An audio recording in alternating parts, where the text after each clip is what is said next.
5. junija sem z letalom iz Gradca z enim umestnim postankom poletel proti Nici, od tam pa z vlakom do začetka moje poti v Monte Carlo. Tukaj se konča rdeča pot Via Alpina.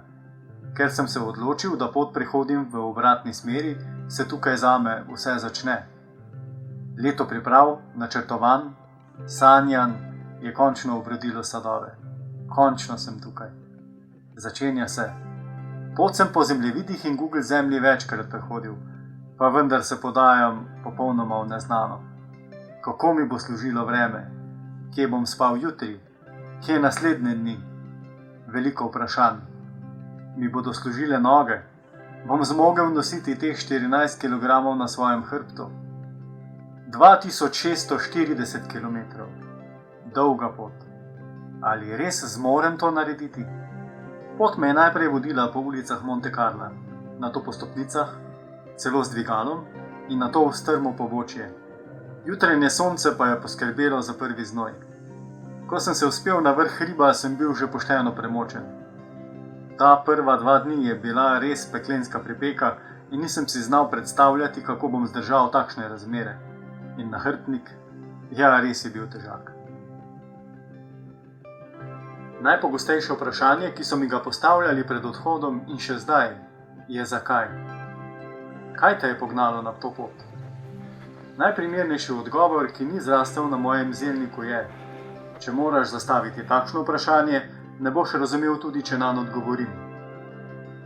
Neko jutro se zbudiš in v tebi nekaj vrta. Dokler se počasi to nekaj ne oblikuje v neko hrepenenje, v neko željo. Nato je potrebno ugotoviti, od kod ta želja prihaja, kako se počutim ob tem, da pustim tej misli, da raste, ali če jo opustim. V naravi človeka je, da se postavlja izzive.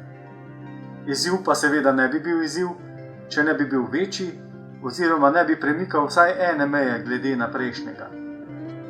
Rad imam, da so moji cilji samosvoji. Letos sem dopolnil 40 let svojega življenja. Mejnik, ki postavlja mnoga vprašanja. Upal sem, da si bom na tem pohodu odgovoril na mnoga.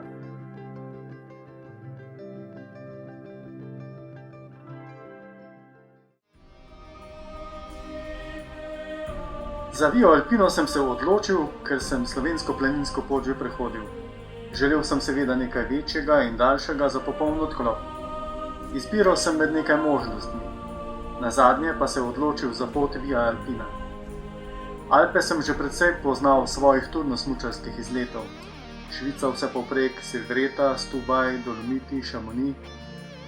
Nagovorile pa so me predvsem vrednote Via Alpine, ki izhajajo iz Alpske konvencije in se konkretizirajo z naslednjim. Iskanje možnosti druženja s prebivalstvom alpskega loka v njihovi kulturni raznolikosti, odkrivanje naravnih alpskih prostorov v okviru pohodništva ali drugih trajnostnih in nemotoriziranih oblik mobilnosti, duh povezovanja in kontinuitete med različnimi državami vzdolž alpskega loka, cilj dolgoročnega razvoja in mehke prakse v gorskem svetu. Na Vio Alpino sem naletel že na slovenski planinski poti, saj se del slovenske trase pokriva. Pa tudi glede na ostale možnosti, so Alpe le bile precej bliže in tudi finančno dosegljive. Čeprav daleč od tega, da je bila stvar ceni.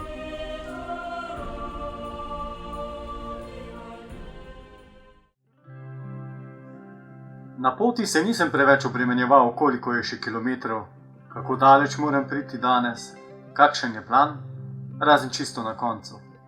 Živel sem z dneva do dneva, poskušal užiti vsak trenutek tega privilegija, ki sem ga imel, da sem lahko bil v naravi, v čudovitih gorah. Samota ni bila ovira, prej pomoč, da se srečam s sabo, svojim življenjem, da oddaleč pogledam na stvar in vidim, prepoznam in nato spustim, odložim to, kar ni bilo potrebno več nositi s sabo.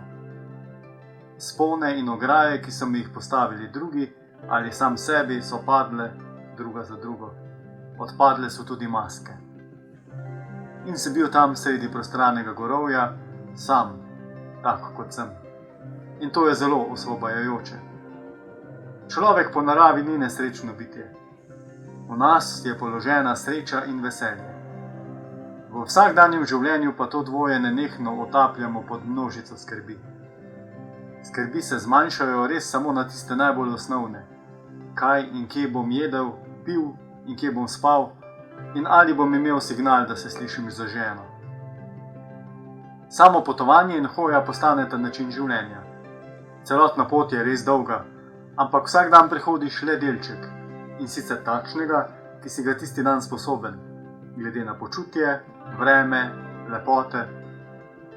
Kadar je bilo zelo lepo, sem kar jadral, nisem doživljal hoje kot nek napor. So pa bili odseki, ki so mi bili odveč in se seboj privlekel skozi.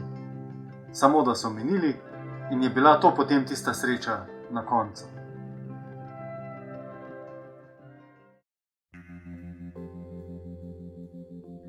Ko si zadate velik, na videz nedosegljiv cilj, je pomembno, da ste zvesti svoji odločitvi. Ne podcenjujte nobenega koraka, ki je storjen v smeri cilja. Naj je še tako neznaten, naj bo še tako težak ali storjen z velikim odporom. Vsi koraki so potrebni, da prideš do cilja. A na cilju najbolj štejejo ti ta mali, ker naredijo cilj še bolj zaslužen.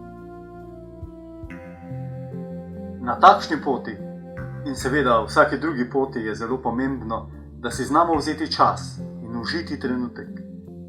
Cilj je sicer pomemben, ampak še veliko bolj pomembna je pot, ki nas vodi do tega cilja. In vse, kar nam ta pot ponuja. Razglede, majhne radosti, drobna presenečenja, počitek, sončne žarke, srečanja.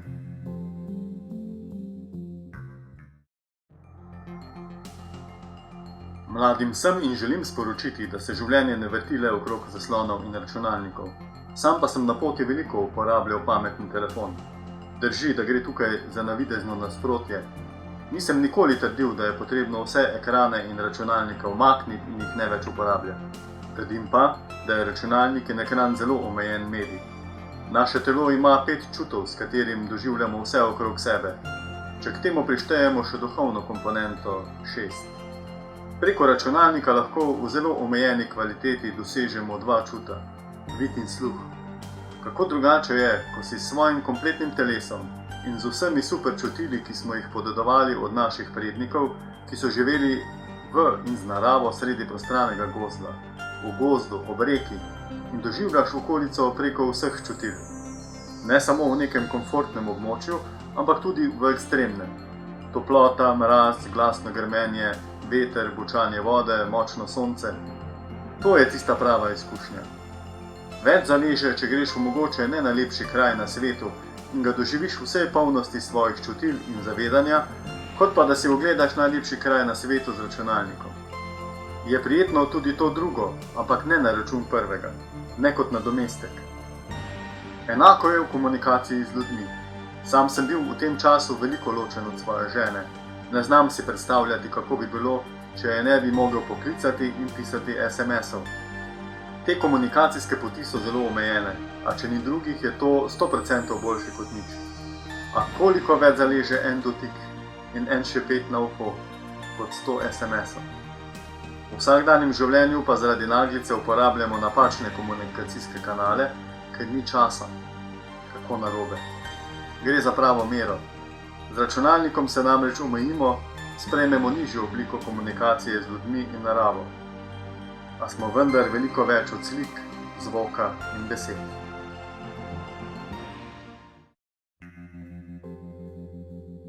Trdim, da je večina v zahodni ali evropski civilizaciji čisto preveč razvajena. To velja tako za odrasle kot za otroke. Ta razvajenost nam jemlje pomembno stvar.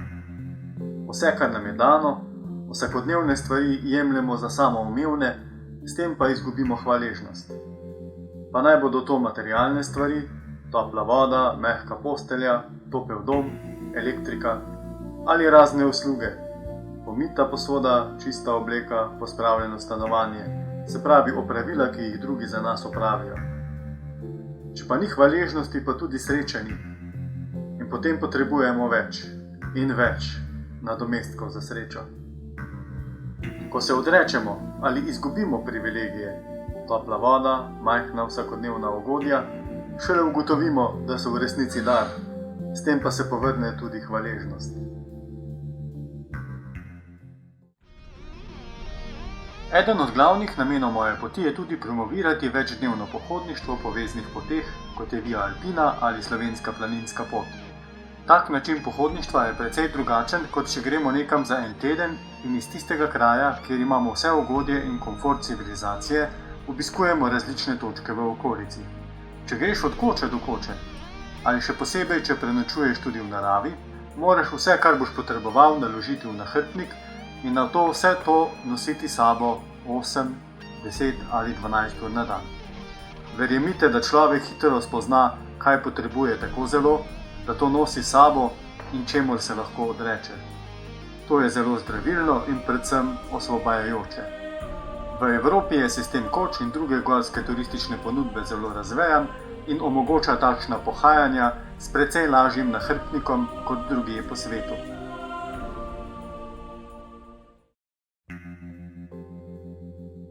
Hvaležnost je gotovo čustvo, ki je najbolj prevzemalo mojo pot. Najprej seveda vsem, ki so mi to pot omogočili, moja žena, moji sodelavci in vsi, ki so me tudi finančno podprli s svojimi darovi. Hvaležen sem bil in sem še za vso moralno podporo, za vse dobre želje, molitve in vzpodbude. Ta prisotnost dobrih želja se čuti na poti, še posebej takrat, ko se po čudežu izmotaš iz kakšnih zelo kočljivih situacij. Hvaležnost sem obujal tako v lepih, kot tudi v težkih trenutkih. Zavedal sem se vsak trenutek, da imam neznanski privilegij, da se lahko tako dolgo potepam po Alpah. Vsak dan posebej sem bil hvaležen za srečno prehojene kilometre tistega dneva in vse za nazaj, za vsak srečen korak, za vse lepe razglede, za vsa srečanja z ljudmi, naravo, Bogom. Tudi individualizem, ki se je zažrl v našo deželo, nam jemlje to hvaležnost. Ne znamo več videti drugih. Zdi se nam, da vse, kar imamo, smo si zaslužili, prigarali in nam pripada, da je to naša pravica. In zakaj bi bil potem hvaležen? Če ne doživljaš vsega, kar imaš kot dar, je zelo težko obujati hvaležnost. In kako težko deliti. Zato pa so potrebne barikade in ograje. Pa ne samo tiste na meji, tudi okrog večine novih hiš v Sloveniji. Francija pa je tako prelepljena z napisom privat po dolgem in počez, tudi sredi gozdov in planinskih poti. Da je življenje in vse, kar imamo dar, se bomo morali spet naučiti. In to od ljudi, ki imajo precej manj materialnih dobrin in so se rodili kje na drugem koncu sveta in še znajo biti hvaležni.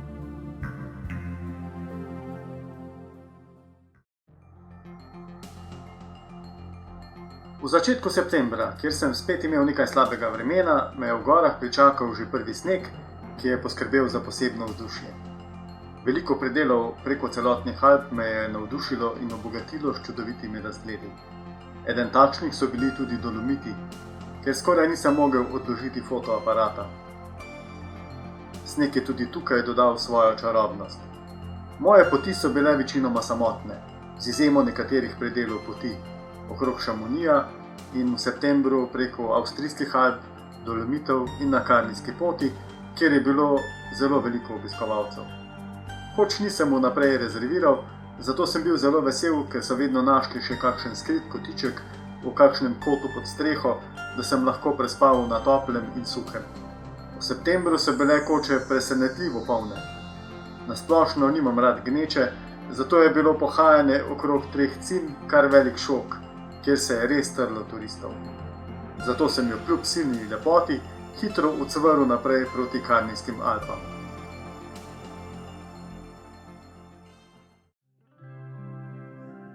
Jutro v Tamorju se je začelo z močnimi nalivi, ki so se čez dan še stopnjevali. Pot na Vršič je bila neprepoznavna. Pogosto se je steza spremenila v potok, slapovi s pobočja pa prišli po nama. No ja, saj si tudi kanjonik kdaj privoščim, tokrat brez neoprena. Vrhunec so nalivi dosegli popoldan, ko sva vedrila pri koči ob izviru Soče. Kljub temu sva odrinila proti prehodavcem. Po 10 minutah, ko naju je spet premočilo do kože, sva se samo spogledala in obrnila nazaj proti koči.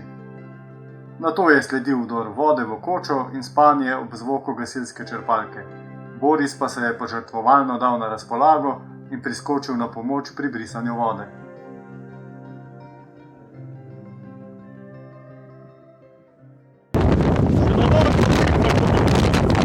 Kašelj dober. Nič, treba pa najti eno drugo varianto.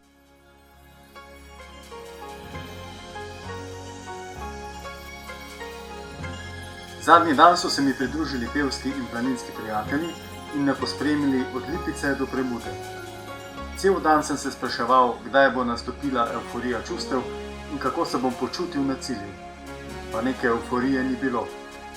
Bilo je veliko majhnih, a zelo dragocenih srečanj, stiskov rok, objemov, ki so poskrbeli za prijetno in domače vzdušje. Marko, domačin iz Kopra, ki me je pospremil do Milj, je poskrbel, da se po poti nisem imel časa preveč ukvarjati z zadnjimi kilometri, ki so šli večinoma po asfaltu. V Miljah smo se nato mučili najti konec poti, ki ni posebej označen. Sam cilj res ni bil zelo pomemben, oziroma nič bolj kot vsi preostali trenutki na poti. Sem vesel, da je bilo tako. Vsak trenutek šteje in brez enega ni drugega. Na nek način sem cilj dosegel že v Premudi s prijatelji. Končna točka pa je bila potem samo še potrditev. Upam, da boste lahko preko moje zgodbe tudi sami dobili navdih, da uresničite ali vsaj poskusite uresničiti kakšne svoje na videz nedosegljive sanje. Sanjajte svoje sanje, upajte si postaviti na videz nemogoče cilje in se nato z majhnimi, a vztrajnimi koraki pogumno podajte proti njim. In ne pozabite užiti vsakega trenutka na poti. Tudi če ne dosežete svojega cilja, vas bo obogatila že pot do vaših sanj in zavedanje, da ste imeli pogum poizkusiti.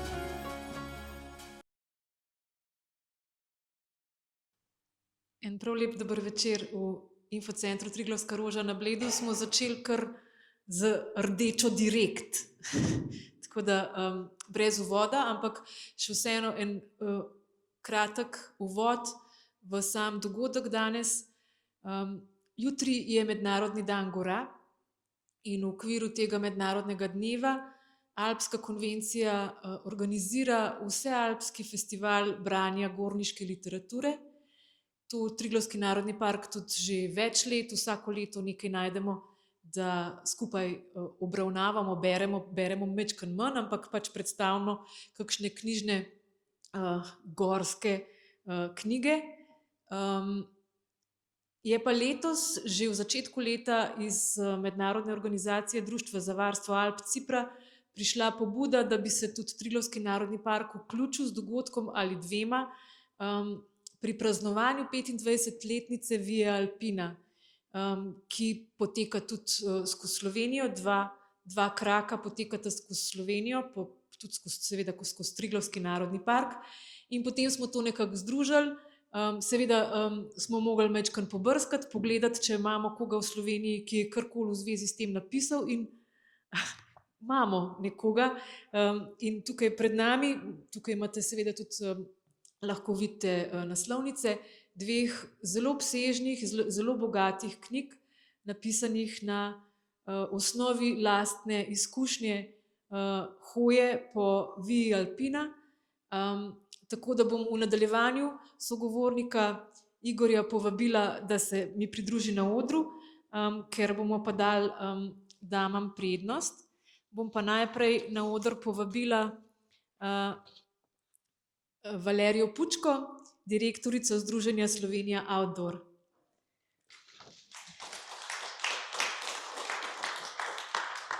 Pa jo na kratko predstavim. Po izobrazbi je magistrica prometnih ved, prihaja iz Štajerske, a življenjska pot jo je vodila na Kras in v Brkine, kjer je soustvarila številne turistične in športne projekte z močno noto aktivnega preživljanja prostega časa. V turizem je vstopila iz logistike, po skoraj 2 desetletjih dela, nato pa vstopila v svet destinacijskega razvoja, med drugim kot vodja mitskega parka v Rodiku in sodelavka blagovne znamke Visit Kras. Je licencirana turistična in planinska vodnica, organizatorka športnih prireditev ter predana povezovalka lokalnih skupnosti. Danes vodi Združenje Slovenija Outdoor, s katerim tudi Triglavski narodni park zmeraj bolj sodeluje sploh na področju obiskovanja. Poudarek namenja povezovanju deležnikov, razvoju trajnostnih projektov ter krepitvi outdoor ponudbe Slovenije. Ob svojem dinamičnem delu pa ostaja tudi predana mama 3 otrok. Z Valerijo bomo spregovorili nekaj o mogoče bolj organizacijskih, zgodovinskih aspektih Via Alpine, kako je sploh nastala. Mogoče med daljinskimi potmi danes ni najbolj popularna več, ampak mogoče bomo to tudi z današnjim dnem majčkeno spremenili.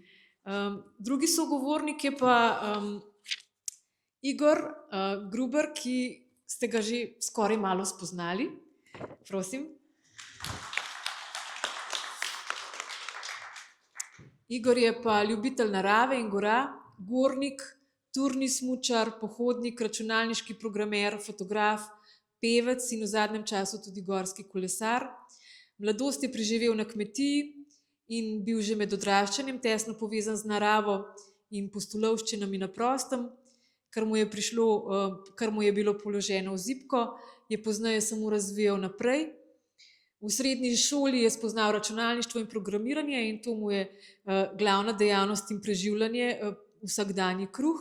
In ta način preživljanja mu pač zahteva tudi sprostritveni ventil v naravi. Tako je že leta 2007 v enem kosu v 24 dneh prehodil slovensko planinsko pot in po intenzivnem poslovnem obdobju je sledil umik predvsem v turno smučanje.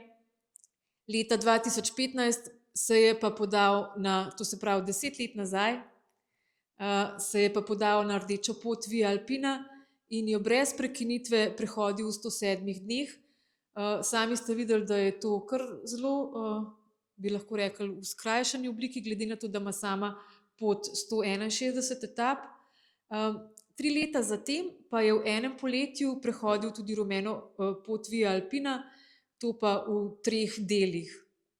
Potem je hodil tudi po GR20 na Korziki, potem se je pa vrnil spet na vijolično pot Via Alpina, ki pa ga še čaka približno 300 kilometrov. Vsi kilometri po Alpah na malo drugačen način zdaj potekajo veliko s kolesom. Drugače pa je Igor do sedaj po poteh Via Alpina prehodil že več kot 4000 kilometrov, kar je 71% celotne mreže Via Alpina.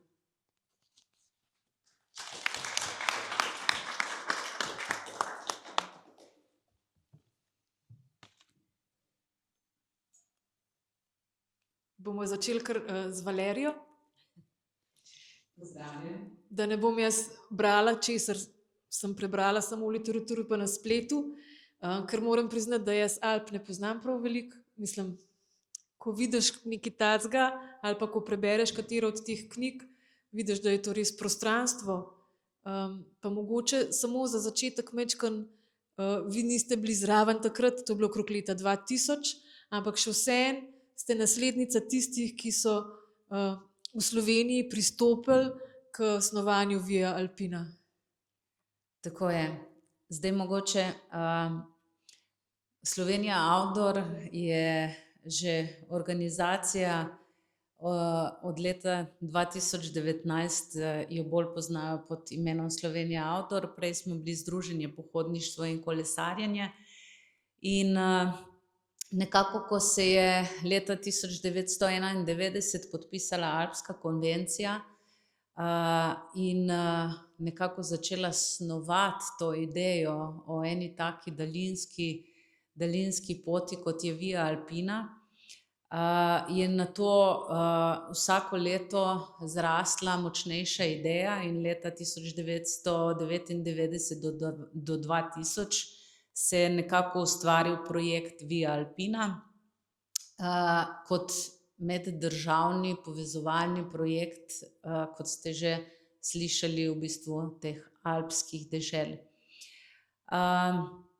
Dejansko je potem nekje leta 2002 se je začelo tole delo, kar se tiče označevanja poti, nastajanja kart in vsega, kar k temu sledi.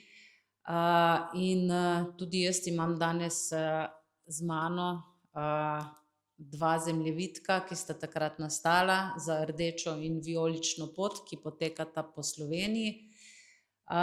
Moram poudariti, da to v bistvu ni bila novo zasnovana pot, ampak je potekala po že obstoječih planinskih poteh in je v nekaterih delih označena kot planinska pot, se pravi s Knafelčevo oznako.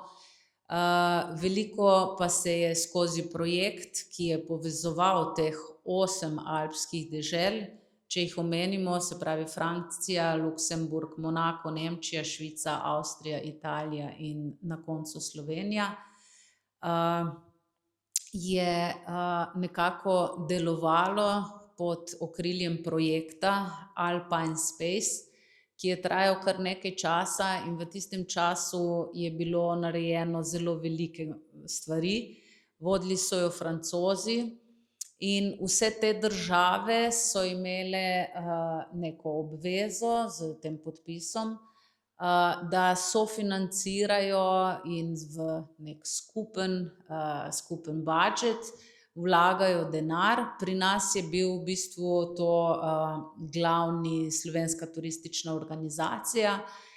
Mi smo prevzeli kot Slovenija Outdoor v bistvu to vodenje. Nekaj časa smo bili tudi skrbniki in označevalci teh poti, kasneje pa se je to v bistvu preneslo na Planinsko zvezo oziroma na društva, ki moram reči, da pri nas v Sloveniji super skrbimo, kar se tiče potom društva markacistov, ki jih imajo posamezna društva, tako da nam bo potem tudi Igor povedal, kje so na poti največji izzivi in mislim, da v Sloveniji jih je še najmanj na tej poti.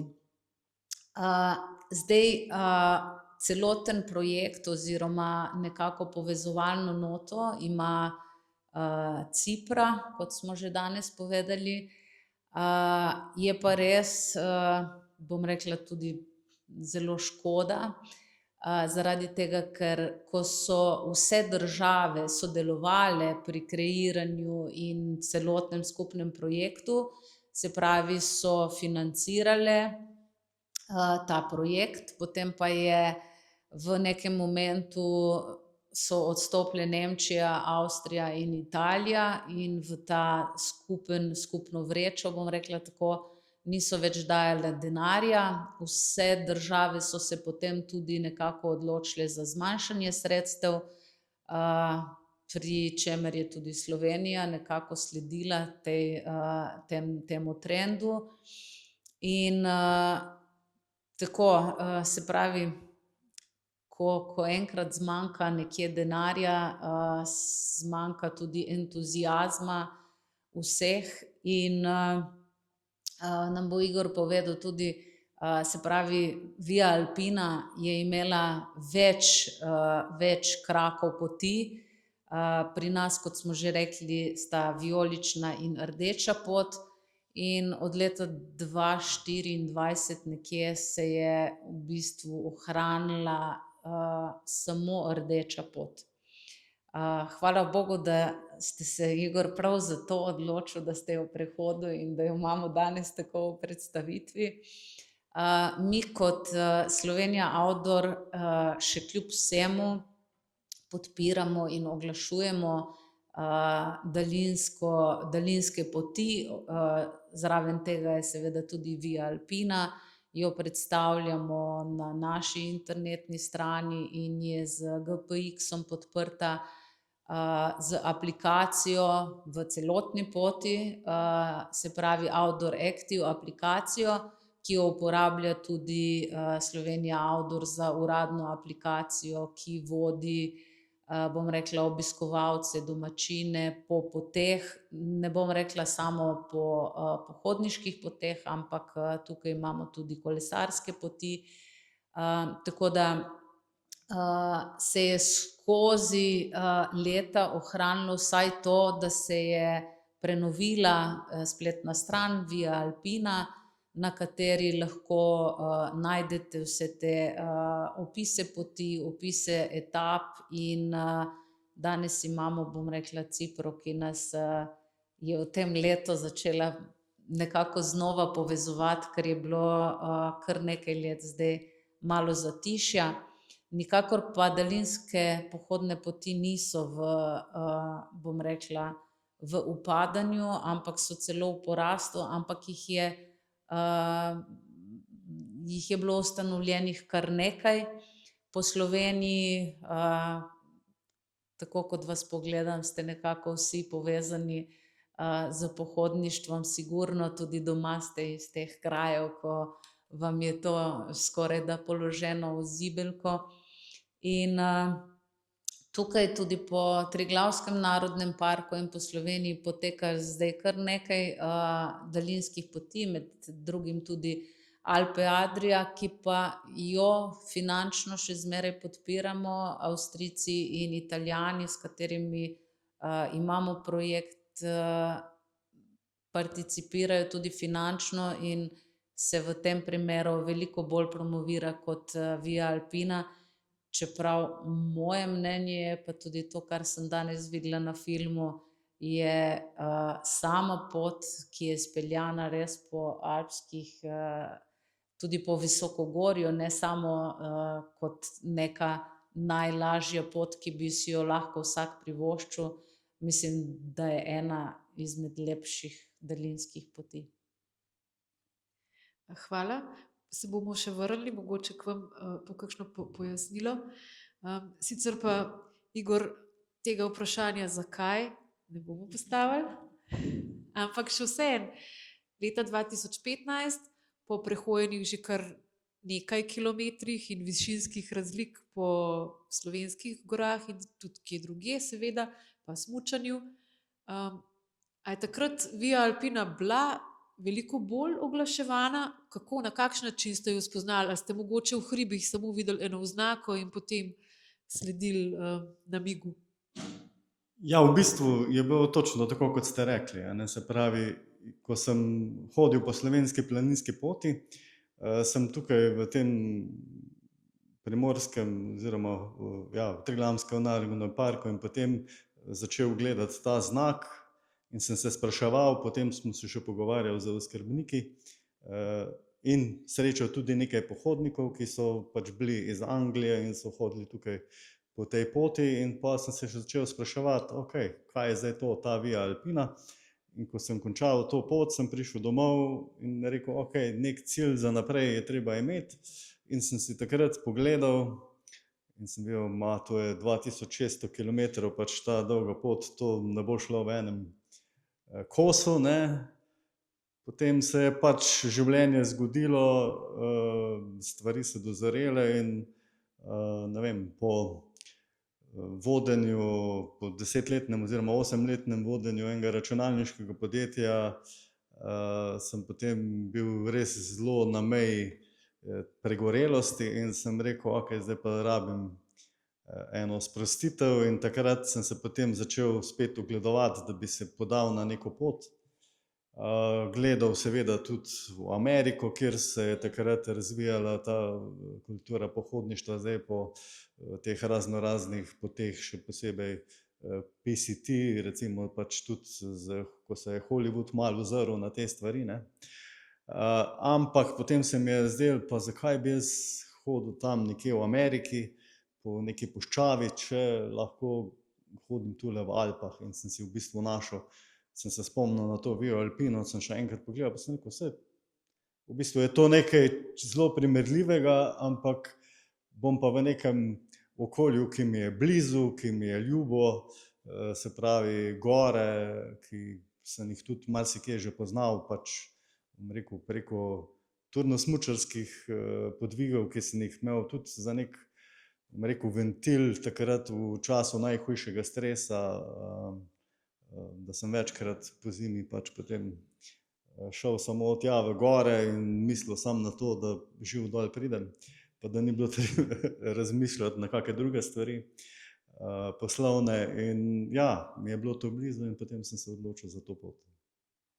In jaz sem pač se tudi sama s to Vio Alpino pravzaprav, ne glede na to, da v Triglavskem narodnem parku delam, pa da vem, da Via Alpina poteka tudi po Soški poti in se moji sodelavci večkrat na njo obrnejo in tudi pravijo, da še zmeraj po Vii Alpini ljudje pridejo. Še več jih je pa na tej poti Alpe Adria. Ampak ko sem te vaše knjige začela brati, sem si šele začela približno predstavljati, tisti, ki jih boste pač v knjižnici, se jih še da lepo dobiti. V začetku napišete, da to ni vodnik, ampak mislim, vodnik ni zato, ker take knjige ne vzameš s sabo, ker je pretežka.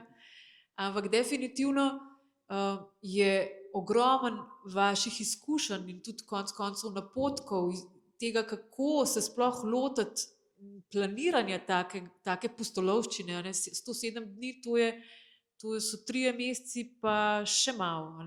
In jih človek v resnici preživi na poti s svojimi nogami, z nahrbtnikom na rami, s tem, da, kot smo slišali, velikokrat ne veš, kje boš spal, kaj boš jedel, ali se bo, ne vem, ali se lahko mogoče celo poškoduješ, vreme je nepredvidljivo.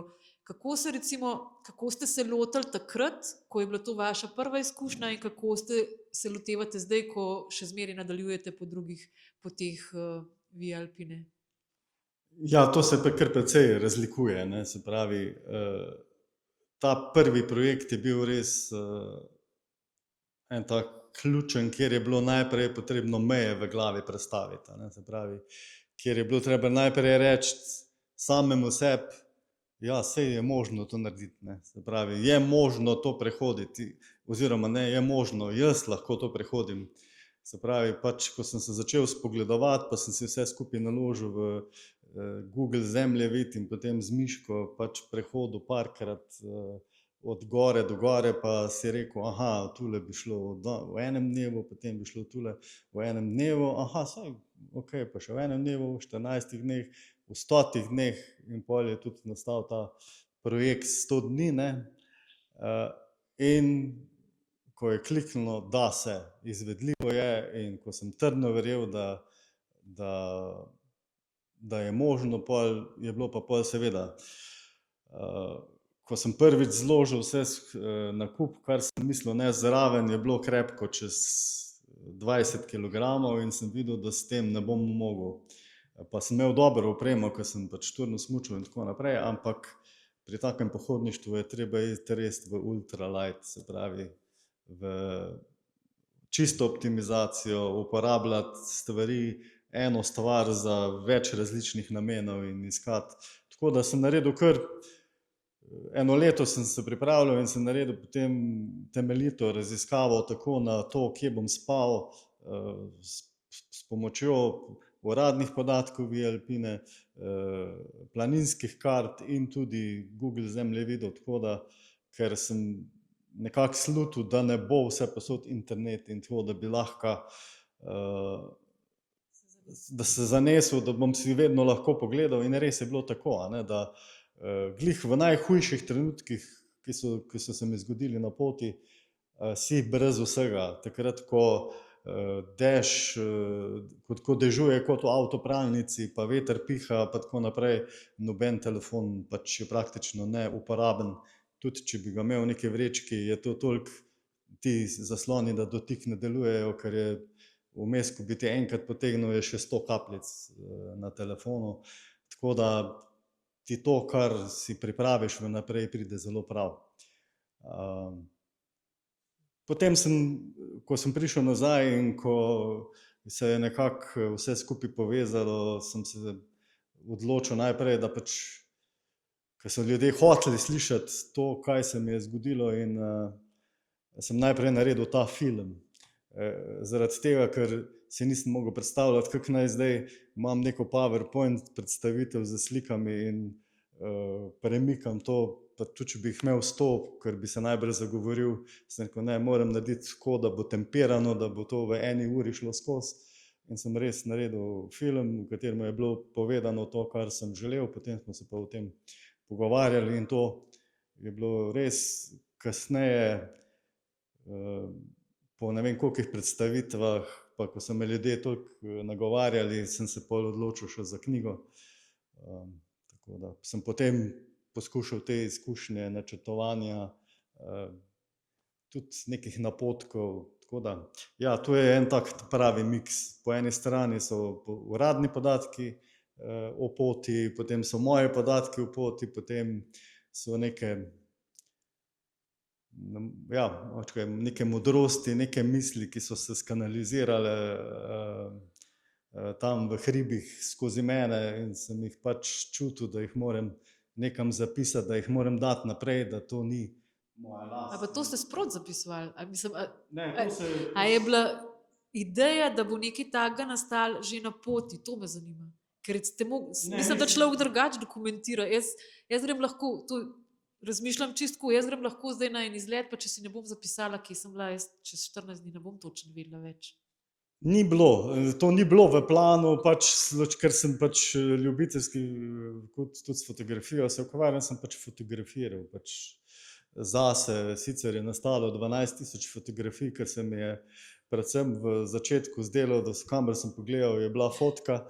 In pol sem pa že to nekako ponotranjil in sem tudi kar med samo hojo fotografiral, tako da so fotografije kar nastajale. Mi je žal, da nisem imel tega v mislih, ker bi bila knjiga gotovo še boljša in so mogoče nekatere čudovite etape nekoliko podhranjene, kar se tiče fotografij, predvsem tiste, kjer sem imel slabo vreme, pa bi jih mogoče bilo, če bi pač bila, če bi bil interes ali pa kdaj, da bi se to pač še naredilo v lepem vremenu. Ampak potem sem se pač odločil, da sem to, kar sem imel, iz tega sem pač naredil, kar se je narediti dalo, ne. Kasneje, ko pri ostalih sem bil bolj metodičen, ampak mogoče pa nimajo ni toliko sporočilnega, kot je tukaj, kjer je bilo v bistvu vse spontano. Načeloma to, kar je pa zapisano od teh pričevanj ali pa od nekega, je pa povzetek raznih intervjujev, ki sem jih moral dajati takrat za razne medije, tako da pa še nekaj pol tistega, kar se je skozi čas izkristaliziralo ali pa izpadlo kot nek sad kot nek sad te poti. Danes so vse poti, večinoma recimo zdaj največ mi govorimo o tem produktu Julijskih Alp, o Julijani, ampak načeloma so vse daljinske poti podprte s temi raznimi aplikacijami, kjer imaš začrtano traso, po kateri praktično hodiš, ampak Via Alpina ima to za rdečo narejeno ali ne? Ja, ima. V bistvu Via Alpina so postavljene tudi tablice z tem znakom in so takšne majhne tablice in celo obnovljene še leta, mislim, da še par let nazaj so jih obnovili na določenih odsekih poti, tako da bo Igor povedal, jaz mislim, da vsaj tam pri nas na Krasu in proti Italiji na slovenski strani so še zmeraj tablice in je celotna pot v bistvu označena. Nekje so mogoče res samo črtice, vijolična za vijolično, rdeča za rdečo, ampak je pa bilo v bistvu skozi projekt in še kasneje kupljenih in montiranih veliko tablic, ki so simbol te poti, no. Ja, zdaj moja izkušnja je, da sicer po teh tablicah ali pa tudi po oznakah Via Alpine ne bi kaj precej daleč prišel. Ja, sej so regije v Alpah, kjer imajo to odlično zrihtano, kjer je to, že imajo tudi znake drugače odlično postavljeno, ne vem, ponekod na minute, ne vem, 10-15 minut so table označene, koliko je od enega konca do drugega, pa vedno potem znak Via Alpina, tako da bi se dalo v bistvu hoditi tudi po, bom rekel, oznakah, marsikje še pa tiste oznake, osnovne poti so take ali pa tako zastarele, da praktično poti več ni. Recimo, pač najslabše je bilo v nekaterih delih Italije. Tukaj po Sloveniji, mislim, da bi sploh sam po znakih Via Alpine, ampak ker gre pot načeloma po nekih poteh, ki so označali pač z lokalnimi oznakami, v Sloveniji s to našo, v Franciji z rumeno črtico, pa še kakšne druge oznake so, pač odvisno po kateri poti gre. Tako da, ja, obvezno si je pač tukaj pomagati z nekimi modernimi stvarmi, drugače bilo kar težko najti, no, sploh. Včasih je bilo pa treba tudi čisto improvizirati, ker, ne vem, nekatere etape tudi niso imele GPX sledi takrat, ko sem jaz pred 10 leti hodil, pač so manjkale, ne.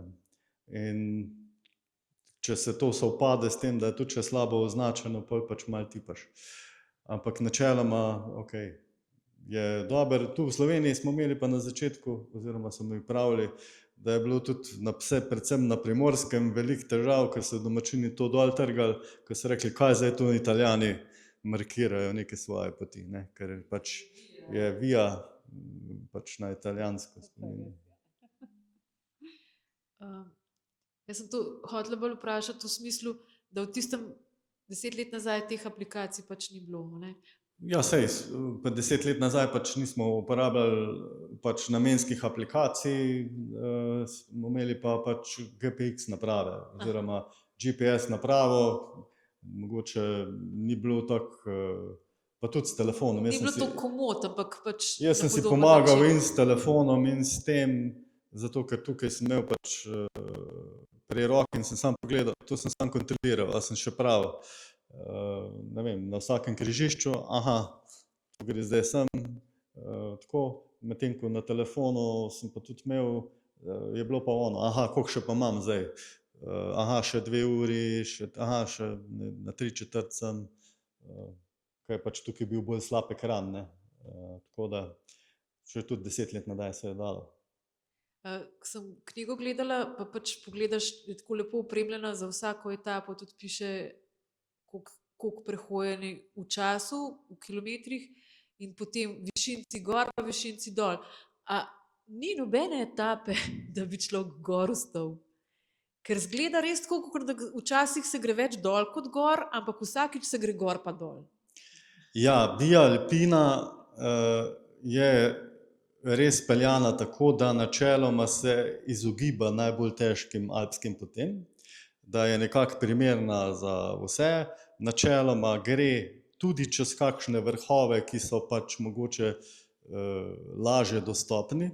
Večinoma gre pa do sedel, ne, se pravi, se vzpne na eni strani na sedlo, pa se spusti na drugi strani dol.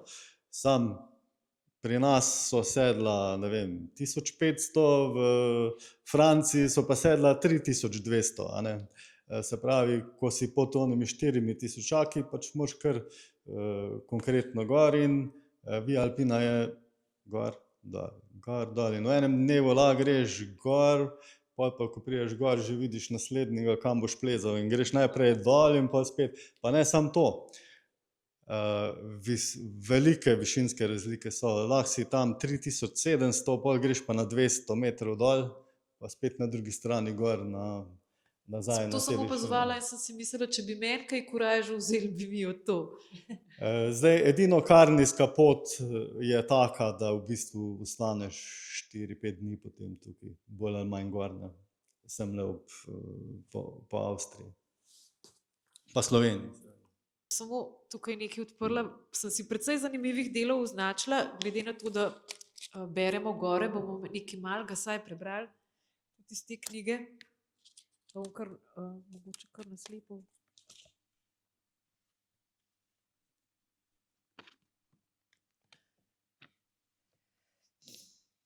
Na poti sem pogrešal obisk kakšnega bolj markantnega vrha. Na začetku sem sicer imel v načrtu, da bo kakšen vrh ob poti in sem si jih tudi označil. Žal sem ugotovil, da bom že s samo potjo v časovni stiski, kaj šele s kakšnim nenačrtovanim podvigom. Pic Umbrail je bil dovolj velika skušnjava. S tem, ko bi se povzpel na vrh, bi še vedno hodil v smeri poti. Do vrha ni bilo več velikovišinske razlike in tudi vreme je bilo prekrasno. Na ta vrh me je vezal še spomin na svojo ženo. Ko sva šla pred leti prvič na počitnice v Švico, sem imel v načrtu, da se povzpneva na ta vrh, a se nama zaradi vremena ni izšlo. Zato me je zelo mikal. Kako je bilo s tem obiskovanjem vrhov? Prav veliko se jih ni dalo obiskati. Ja, res je. Ko sem si pač takrat pregledoval, sem si vedno tudi označil, jaz bom pa šel tja, pa tja, pa tja, ampak bi mogel imeti še pol vsaj enkrat toliko časa, da bi vse to izvedel, tako da sem v nekem trenutku ugotovil, da to ne bo šlo in sem se potem pač res posvetil samo poti. Sem pa potem kasneje na kake resnično lepe kraje, ki sem jih spoznal, obiskal pa potem za avtom in pa potem še dodatno kakšne stvari pogledal. Tako da, ja, pač pot je zelo dolga, sploh ta verzija, ki je bila pred letom, kdaj so prenovili, zdaj pred parimi leti. Ker že takrat, ko sem načrtoval, sem bral, da so večkrat ljudje so se odločali za verzijo, ki je bila kombinacija rdeče in pa zelene poti. Na ta način so si odrezali 1000 kilometrov, pa so še vedno prišli čez celotni lok, ker ta rdeča pot je kar precej ovinkala. Zdaj prenovljena pot gre pa točno po tej trasi, ki so jo že v bistvu pohodniki po naravi našli kot bližnjico.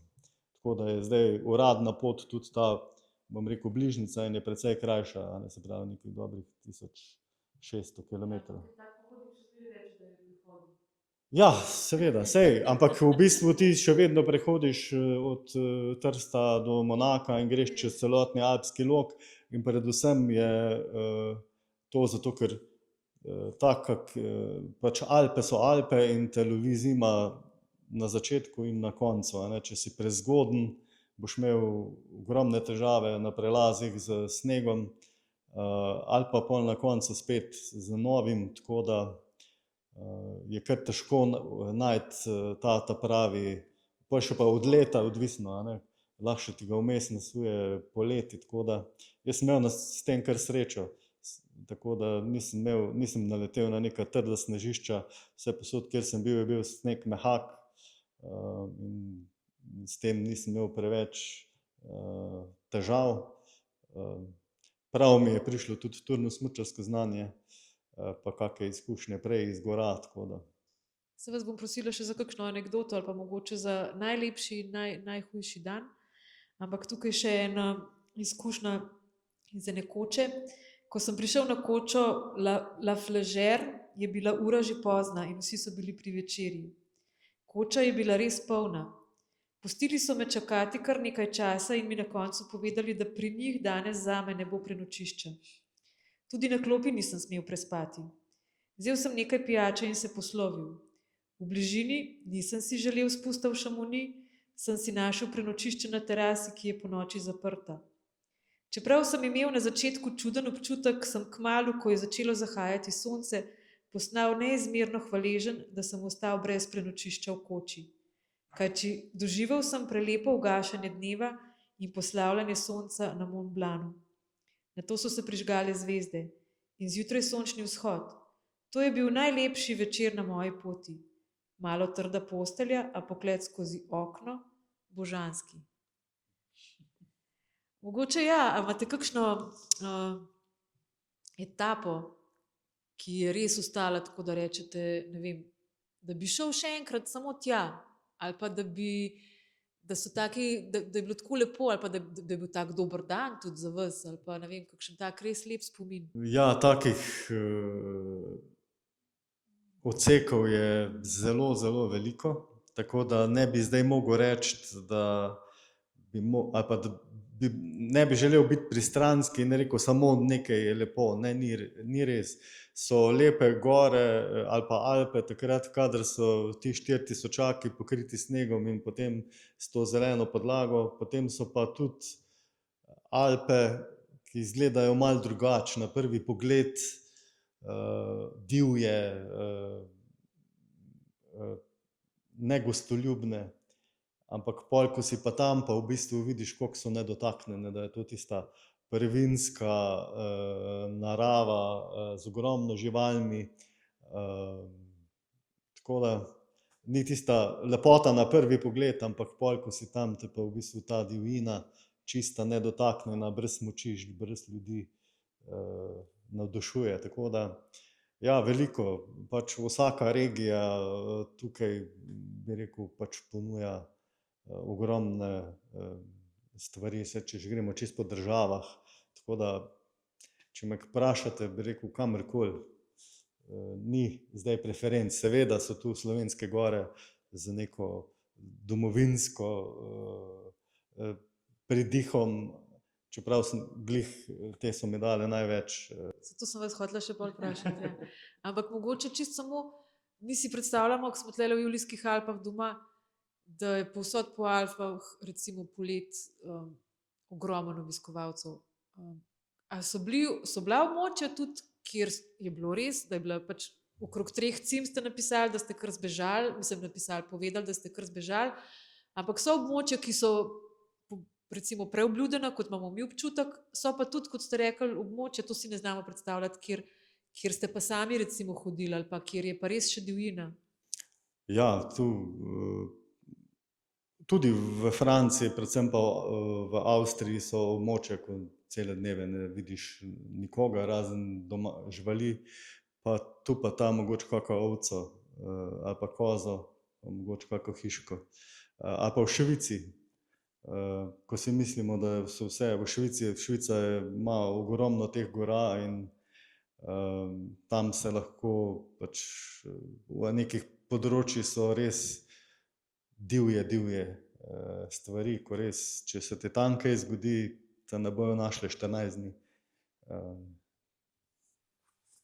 No, kako je bilo pa potem v Sloveniji? Ja? Ja, tukaj, ko sem prišel v Slovenijo, pa to se je počasi že nabiral nek napuh, bi rekel temu, zdaj smo pa že tukaj, samo 3 dni, 4 dni, še malo še stisnemo in kaj pa to, ne? Vse to sem že prehodil, to 1, 2, 3 bom dol pri morju in pol se zgodi pač po lepem dnevu, ki sem ga preživel v Tamarju, naslednji dan, grozen dan, premočen, ko miši smo, pridružil sem en kolega, potem šla čez Sleme, pa čez Vršič dol, sva bila premočena ko miške. Tudi poskusila še iti naprej, ampak ni bilo mogoče. Potem tu čez Triglavska jezera, pa to je bilo kakor toliko, malo je pršilo, pa bilo vse bolj ali manj v megli. Ampak potem iz Komne proti na Črnoprst, sem pa tam gor nad Orlovimi gravami. Ja, no, to je bilo naslednji dan od tega dogodka. Sem se tam usedel, na tistem prelazu pod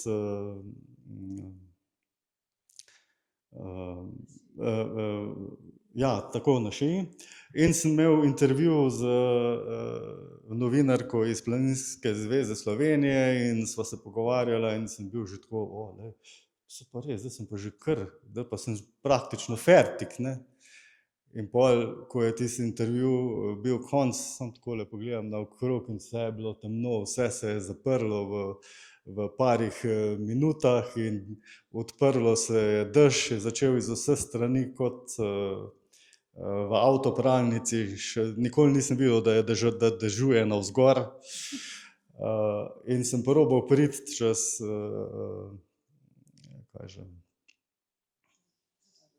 čez Rodico. In veter je tako pihal, da me je premikalo takole za par metrov po pobočju. In pa sem nekaj časa se skril noter v neko luknjo, odneslo mi je vse, balerine, tako je veter pihal, da sem mogel vse v rukzak zbasati, balerino in vse ostale stvari, kar ni bilo potrjeno. Poskušal še naparkati in pa sem videl, evo, zdaj ne bom danes prišel tule čez. Ja, saj, ko sem slovensko planinsko pot hodil, sem mogel čakati, da mi je rodica pustila prehod. En dan sem bivakiral tam na oni strani.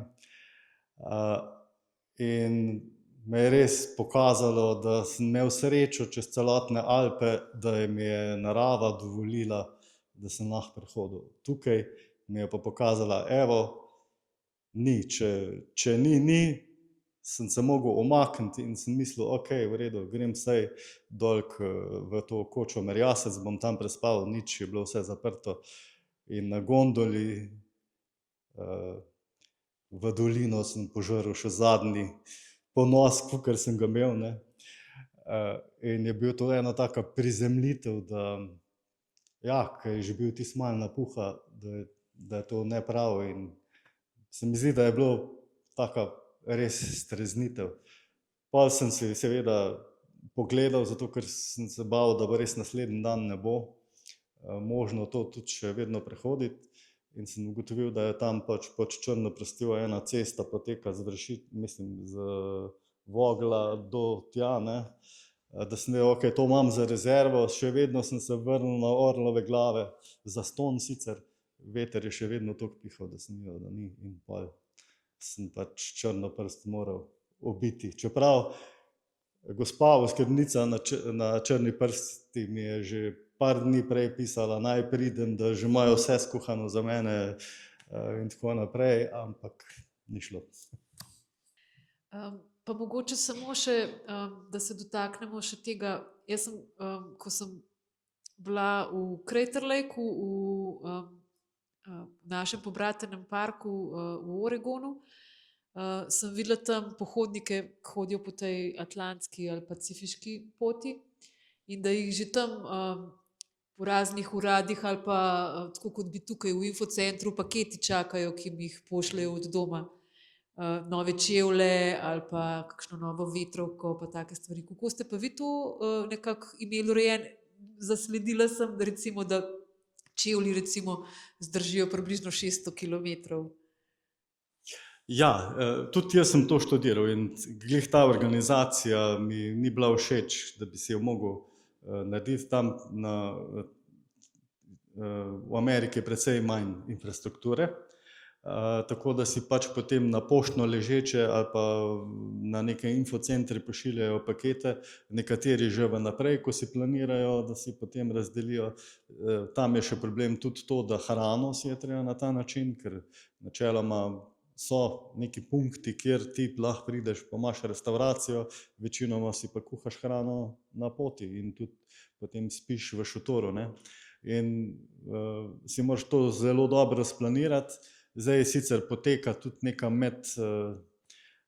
pohodniška pomoč, da pač na kočah imajo stvari, kjer ti v neke škatle odlagaš to, kar imaš višek, pa zastonj vzameš to, kar rabiš, ne, tako da to neka kultura tam je, ampak predvsem zahteva veliko organizacije, se pravi v Alpah pa je te infrastrukture koč pa tega kar precej, tako da je možno tukaj hoditi z veliko manj prtljage, a ne, se pravi, pač lahko se ti sicer zgodi, kar tudi meni se je, da sem mogel kje zasilno bivakirati, ker so bile koče zaprte v ponedeljkih ali pa ker sem bil prezgodaj v sezoni ali pa pol prepozno v sezoni, pa so bile koče že zaprte ali pa take stvari, tako da sem pač mogel tudi improvizirati, ampak to je lažje, kot pa če ti dnevno prenočuješ praktično zunaj. Tako da iz tega stališča so Alpe res lažje, lažje organizacijsko in prenočevanjem in tako naprej.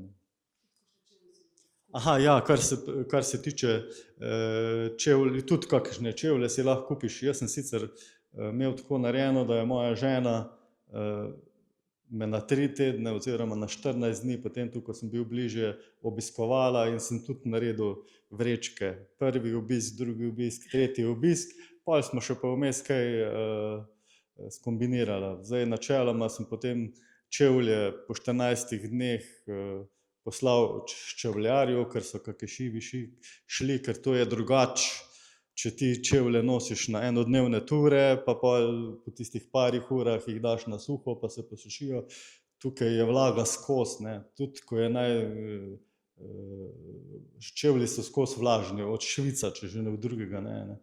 In to razpada, ne, se pravi, pa tudi nisem uporabljal zdaj teh najbolj gorskih, zato ker mislim, prvi so težki, niso primerni za tako obliko pohodništva, kjer le ti narediš toliko in toliko korakov vsak dan in že zaradi tega, pa tudi, ker je, mislim, mene srce boli, ko vidim ljudi, ko grejo na Pohorje z zimskimi alpskimi čevlji. To v bistvu nobene podlage, nič ne čutiš, nobene veje, skozi hodiš v bistvu po železni plošči. Tako se mi zdi, da je tukaj potrebno vedno izbrati neko optimalno obutev, zato da imaš tudi nekaj od hoja, ni samo korak, ampak tudi, da si na nek način povezan z naravo, da vse, kar je, da si čim bliže naravi, a ne. Ja, sej je potrebno poskrbeti za zaščito, pa to pa so nekatere stvari, ampak načeloma poskušaš, da je med tabo in naravo čim manj nekih zaščitnih stvari. Rumene se nismo skoraj nič dotaknili, prav posebej, ampak načeloma, ampak jaz to sploh nisem vedela, da zdaj v resnici živi samo rdeča še, a ne, ampak načeloma jih je 5 različnih tras. A je tako, rumena, rdeča, zelena, vijolična pa modra. Ja, to so bile, takrat v prvotni mreži poti so bile, v bistvu rdeča je bila kot neka povezovalna pot, kot tista hrbtenica, na katere so bile potem pripete še ene druge poti, ki so načeloma potem obdelale celotne Alpe, a ne, se pravi, da so bile pokrite celotne Alpe. Modra Italija, Francija, potem zelena Švica, zdaj zelena je zdaj postala del uradne rdeče poti, potem je ta vijolična, ki se začne v Sloveniji na Doliču, gre čez naše Karavanke in potem čez Avstrijo do Nemčijo in se prepne na Oberstdorfu, in pa ta rumena, ki pa v bistvu bi lahko rekli, da je tudi slovenska, vsaj ker gre kar v velikem delu po našem slovenskem etničnem ozemlju tukaj za mejo, ali pa tudi, bom rekel, skoraj po sami meji. Marsikdaj čisto nad Soško dolino lahko pogleduješ na našo stran, ali pa potem v Brdih je tudi zelo blizu.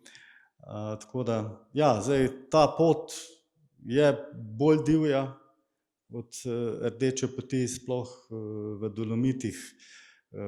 Gre kar čez nekaj takih zanimivih prelazov, sicer jih je možno tudi obiti, jaz se jih nisem, ker pač sem bolj posilen, tako da, ja, je kar zahtevala in tukaj je bilo vedno nekaj narobe.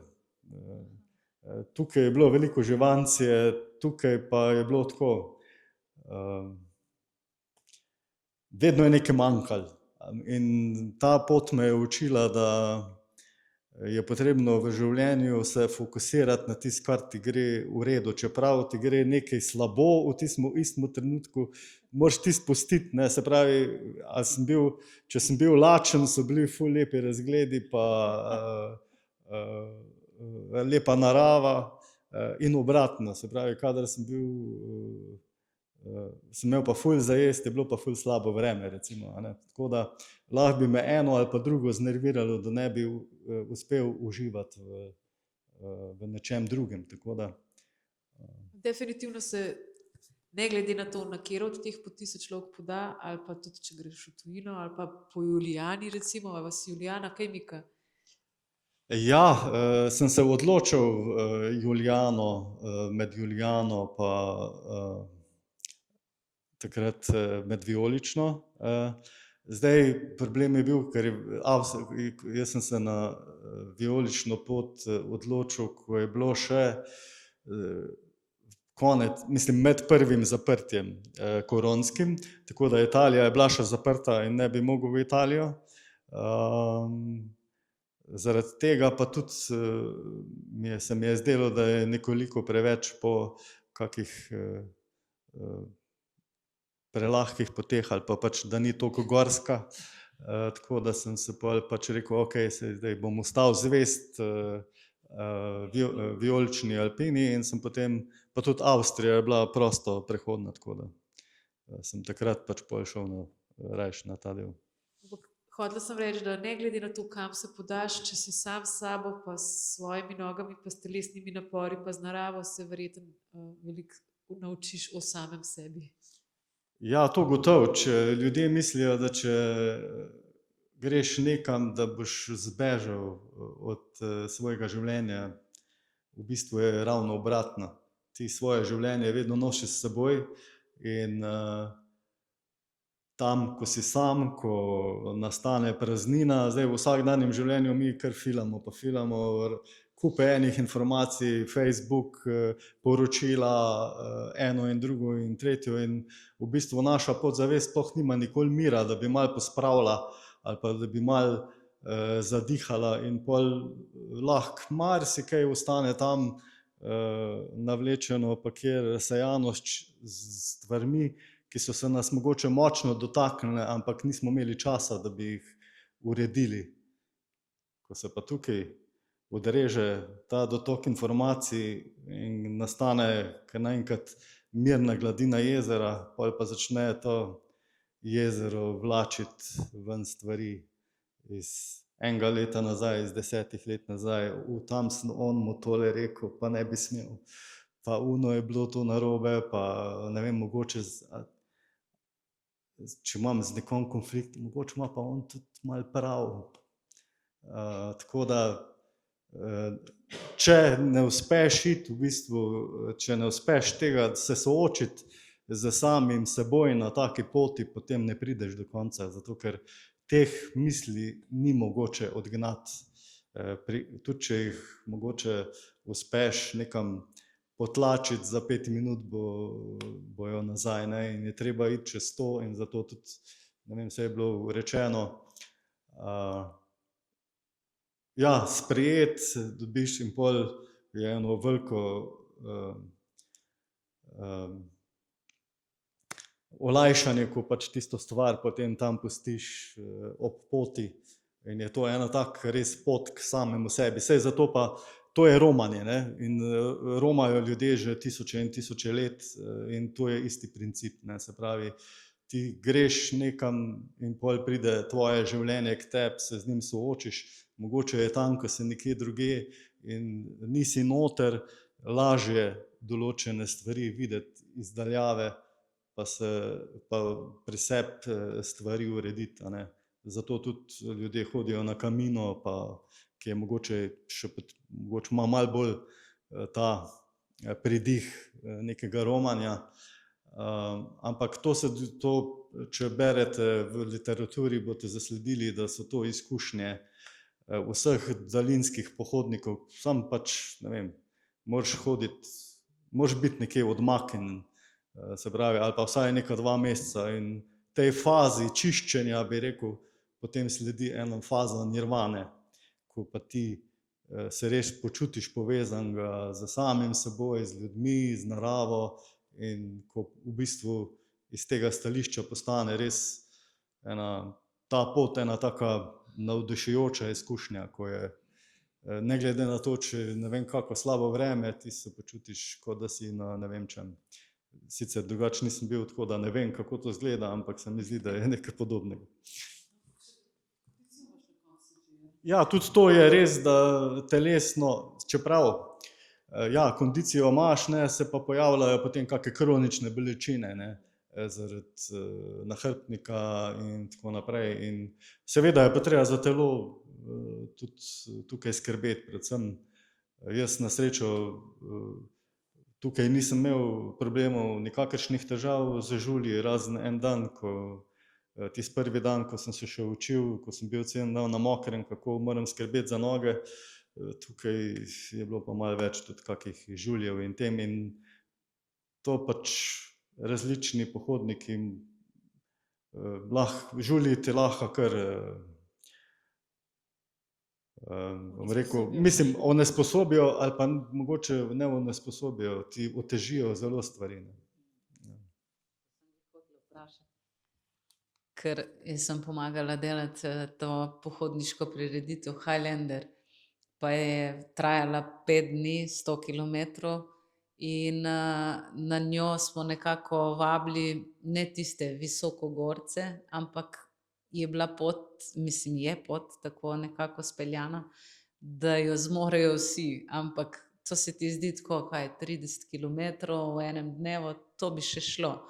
Ajoj, koliko težav je in žulji in z koleni in z vsem, tako da si ne predstavljam, kako v bistvu, ko si sam, ko je vse na tebi, ko te nič ne ujčkajo, ne, pri tej prireditvi prideš na neko kontrolno točko in imaš tam oskrbo in vse lahko pomagamo, ne, ampak tukaj pa si sam.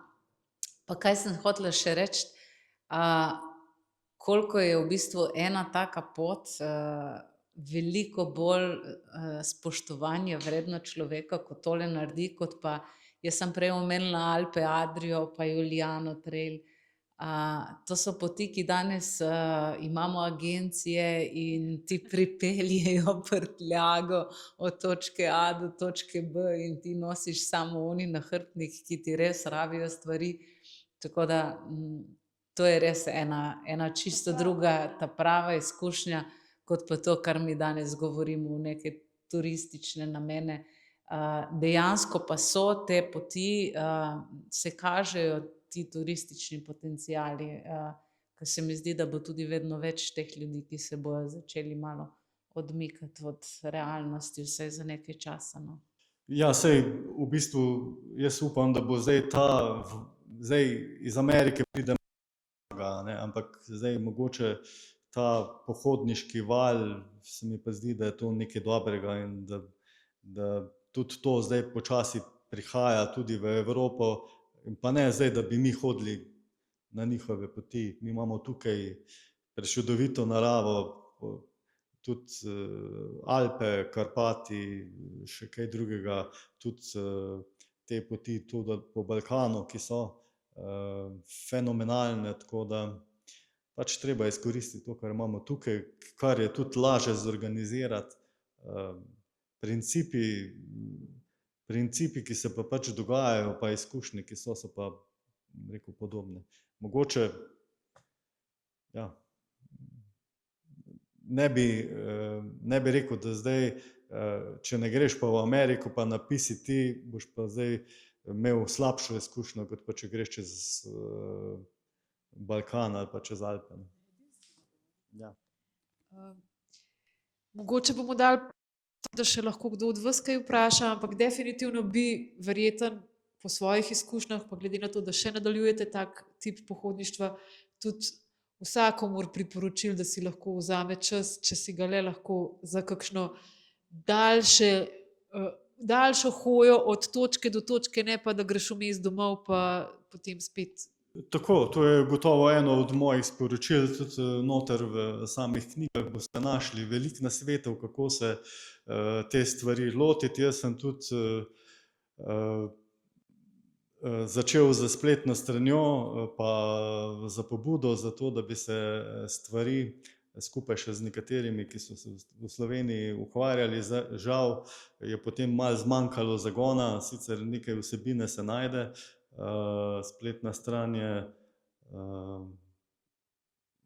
na pohodništvo na velike razdalje, tako da pa tudi v teh knjigah mojih, ki so, vsaj rdeča je prosto dosegljiva na spletu, tako da če boste napisali 107 dni Alp ali pa Via Alpina Direkt, boste našli tako knjigo kot tudi filme, medtem ko rumena zaenkrat, ker je še založnik Mohorjeva družba, še imajo nekaj jih na zalogi, tako da zaenkrat še ni v digitalni obliki prosto dosegljiva, je pa tudi v knjižnicah veliko kje dostopna, tako da se dajo te stvari pogledati. Gotovo pa je potrebno začeti postopoma. Najprej eno celodnevni izleti, potem 3-dnevni, pol, ne vem, 14 dni, ni treba takoj celotne Alpe prehoditi. Pač toliko, da vidiš, aha, tako se počutim po 3 dneh, po 4 dneh hoje, nekaj začutiš tiste stvari, potem tudi se naučiš, aha, opremo si izbrati, gotovo, jaz vem, da na tej poti sem nosil marsikaj zraven, predvsem en fotoaparat, s katerim sem zelo malo slikal, razen na tisti noči, ko ste jo prej omenjali, tam pod Mont Blancom. Pa je bila to dodatna teža, ampak ja, včasih vidiš, da si lahko zobno ščetko, mislim, da si lahko zobe umiješ tudi s pol zobne ščetke, zato ker pač tisti brez veze, da nosiš ta drugi del. Ja, do takih stvari se lahko gre, ne, tukaj, ko se optimira. Zdaj, nekaj je pa seveda tudi, bom rekel, telesna teža. Zdaj, moje izkušnje so take, da je potrebno imeti nekaj zaloge na začetku poti, zato ker tukaj gre za tako porabo kalorij, da jo ne moreš toliko kalorij, ki jih telo potrebuje, v enem dnevu pojesti. In je pač treba imeti in greš pač marsikdaj, oziroma jaz sem vedno imel izkušnjo, da da polovico dneva sem hodil iz tiste hrane, zato ker tudi ni bilo, da bi jaz jedel kar, kadar sem si izmislil, jaz sem pač jedel ponavadi zjutraj pa zvečer. S seboj nisem nosil mogoče niti, vsaj na začetku poti nisem nosil nič s seboj za čez dan, samo vodo, ne. In pač zjutraj sem nekje tam čutil, ko mi je priklopilo iz teh rezerv, pač na rezerve, bom rekel, na uskladiščeno energijo, in kako se takrat odprejo neke rezerve, ko ti dajo pospešek. Tako da je poznavanje telesa en kup je enih stvari, ko zdaj nekateri imajo ta prehod med glikogenom in pa na maščobe iz telesa, strašne krize, zdaj pri meni je že bilo to telo od prej nekako strenirano, da pri meni je ta prehod zelo gladek. Ne vem, saj pač tudi, ko sem ostale bral, nekateri imajo pa kar težave takrat, ko sploh, če nimaš teh zalog. Tako da včasih, da imaš kako kilo več, pri takih poteh pride zelo prav. Je pa lažje nositi te kile tako, ko so lepo zbalansirane, kot pa te, ko jih imaš tulele noter, pa te skozi nazaj vlečejo. Mogoče samo še za zaključek, moramo reči nekaj o prihodnosti, če imamo glih 25-letnico Via Alpine. Kaj se vam zdi, da so se sposobne alpske države povezati spet, pa mogoče majčkeno energije dati Via Alpina?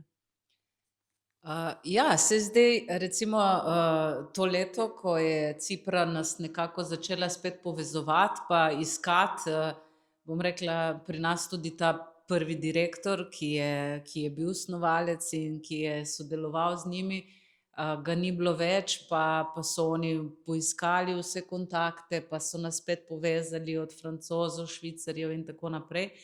Tako da mogoče ne več v tisti fazi, kot je bila čisto na začetku, ampak gotovo bo pa ena taka stvar, ki je bilo veliko denarja tudi vloženega v to, pa bom rekla tudi med pohodniki zelo poznana, bo živela na tak način naprej, da če se v vsaki državi najde vsaj eden tisti, ki malo entuzijazma pokaže in se najde prava organizacija, ki to dela, mislim, da bomo še sedeli na kakšni obletnici. Ja, mislim, da je tukaj zdaj se predvsem poskuša tudi prostovoljce, nas, ki smo hodili oziroma ki smo nekako povezani z Via Alpino, pa lahko iz lastnih izkušenj povem, da lahko samo z pričevanjem marsikaj naredim. Bom povedal narediš eno anekdoto. Pred 5 leti sem imel eno podobno predstavitev tele poti tudi v Triglavskem narodnem parku v Soči. In po predstavitvi pride k meni en Francoz. Pa pravi, živjo Igor, jaz pa končujem tole pot, ker sem gledal tvoj film in sem se zaradi tvojega filma odločil in sem danes po ne vem kakem naključju zdaj tukaj, ko imaš ti predstavitev, in je imel potem sam še v bistvu par dni do Trsta. Super zaključek. Ima kdo kakšno vprašanje za naša sogovornika? Jaz lahko vprašam tale stvar finančno, koliko je prišla. Ja, tako, jaz sem za to vzel kredit, oziroma moja žena ga je, ko sem vse zračunal. Mene je to prišlo 12.000 evrov, od tega, bom rekel, 6.500 nekje sem porabil na poti za prenočišča, za hrano, za te. Potem je bilo še nekaj, kar je pač žena za oskrbovanjem, pa v bistvu nekaj opreme, da sem si opremal, pa tudi fotoaparate, pa take stvari, tako da ni vse čist to. Ja, se pravi, okoli 3.000 za pohodniško opremo, pa čevlje, pa take stvari, nekaj za to tehniko, powerbanke, pa to, da sem imel pač energijo, za to, da sem lahko polnil stvari, ker pač nisem bil vsak dan pri elektriki, in sem pač nekaj rabil, neke avtonomije. Tako, okoli 6.500 evrov, pa to, kar sem porabil za to. Zdaj, dalo bi se zmanjiti, če bi spal več v naravi. To zdaj delam bolj. To sem pač v bistvu zdaj začel, takrat sem pač imel res neko minimalno stvar za bivakiranje seboj, sam spalko pa neko podlogo. Zdaj, odkar sem si nabavil visečo mrežo, izolirano visečo mrežo in jo lahko obesim na drevo in imam praktično tam kokon, pri katerem lahko spim tudi pri -5, recimo, je to veliko lažje, pa še ni potrebno zdaj, da je vse ravno, pač rabim 2 drevesi na primerni razdalji in to je vse, tako da zdaj si večkrat privoščim tudi, da spim v naravi. Sicer me včasih kakšni sanjaki po noči nadlegujejo, ko jim ni všeč, da sem tam, ampak tudi to je pač. Če so sam srnaki v redu. Ima še kdo kakšno vprašanje? Mene pa zanima, kako ste bili kaj izmaknjeni poleg. In tudi tako, če ste imeli vmes kakšno krizo zaradi utrujenosti. Pač zdaj zmatran si, gotovo. Jaz sem pač tukaj poskrbel vedno za to, prvič, se lahko tu nekaj rečemo o regeneraciji. Po naravi imam, hvala Bogu, kar hitro regeneracijo. Potem, ko sem raziskoval, recimo na slovenski planinski poti sem uporabljal za razne dodatke, potem za mišice, za ono pa tretjo. Na koncu sem ugotovil, da je pivo najbolj primeren tudi za to, da sprosti mišice, vsebuje ogromno enih snovi, ki pomaga pri regeneraciji in pa predvsem, kar je pri pivu fajn, čisto na vsaki koči in vsakem prenočišču je na voljo. Tako da je bilo to ta glavna stvar, ki mi je tudi pomagala pri tem, mišice sprosti in pa veliko sem spal. Se pravi, ko sem prišel, nisem zdaj pač tiste stvari, kar sem mogoče nekaj sproti objavljal sem, potem sem pa hitro hodil spat in da sem spal vsaj 10 ur, da sem se temeljito spočil, preden sem šel naslednji dan na pot. Tako da jaz sem prišel domov spočit, no.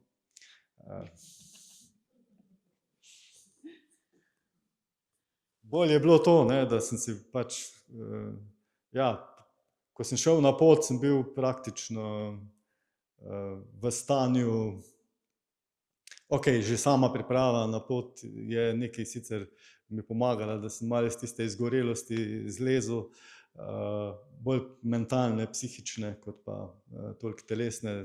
Zdaj na samo pripravo sem kar precej hodil tudi po zimi v gore, ker je to bilo v takem času, tako da potem pa tudi na sami poti. Ja, predvsem je šlo za to fizično, saj si kdaj bil zmatran, še posebej, kadar se stvari niso išle, pa se je, ne vem, jaz sem hodil po 12 ur na dan, sploh tam v juniju, ko so bili dolgi dnevi, ko si vstal ob 5, pa potem se je dalo hoditi čisto normalno, brez čelke do 9, 10.